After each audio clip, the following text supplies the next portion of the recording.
అనుదిన పరిశుద్ధ గ్రంథ పఠనము. ఆదికాండము 5వ అధ్యాయం. ఆదాము వంశావళి గ్రంథము ఇదే. దేవుడు ఆదామును సృజించిన దినమున దేవుని పోలికగా అతని చేసెను. మగవానిగాను ఆడుదానిగాను వారిని సృజించి, వారు సృజించబడిన దినమున వారిని ఆశీర్వదించి వారికి నరులని పేరు పెట్టెను. ఆదాము 130 ఏండ్లు బ్రతికి తన పోలికగా తన స్వరూపమున కుమారుని కని అతనికి షేతు అని పేరు పెట్టెను. షేతును కనిన తరువాత ఆదాము బ్రతికిన దినములు 800 ఏండ్లు. అతడు కుమారులను కుమార్తెలను కనెను. ఆదాము బ్రతికిన దినములన్నీయు 930 ఏండ్లు. అప్పుడతడు మృతి పొందెను. షేతు 105 ఏండ్లు బ్రతికి ఏనోషును కనెను. ఏనోషును కనిన తరువాత షేతు 807 ఏండ్లు బ్రతికి కుమారులను కుమార్తెలను కనెను. షేతు బ్రతికిన దినములన్నీయు 912 ఏండ్లు. అప్పుడతడు మృతి పొందెను. ఏనోషు 90 సంవత్సరములు బ్రతికి కేయినానును కనెను. కేయినానును కనిన తరువాత ఏనోషు 815 ఏండ్లు బ్రతికి కుమారులను కుమార్తెలను కనెను. ఏనోషు దినములన్నీయు 905 ఏండ్లు. అప్పుడతడు మృతి పొందెను.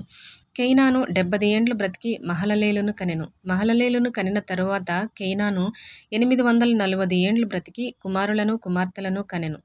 కేయినాను దినములన్నీయు 910 ఏండ్లు. అప్పుడతడు మృతి పొందెను. మహలలేలు 65 ఏండ్లు బ్రతికి ఎరెదును కనెను. ఎరెదును కనిన తరువాత మహలలేలు 830 ఏండ్లు బ్రతికి కుమారులను కుమార్తెలను కనెను.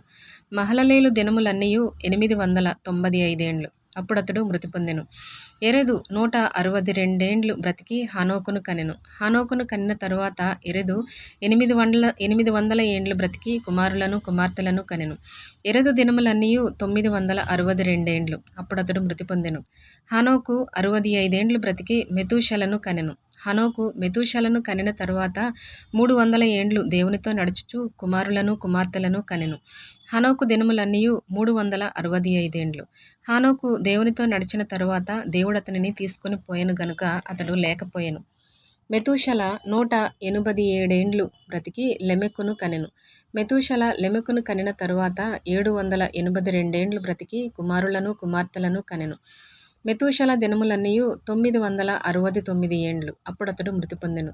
లెమెకు 182 ఏండ్లు బ్రతికి ఒక కుమారుని కని, భూమిని యెహోవా శపించినందువలన కలిగిన మన చేతుల కష్టము విషయంలోను మన పని విషయంలోను ఇతడు మనకు నెమ్మది కలుగజేయుననుకొని అతనికి నోవహు అని పేరు పెట్టెను.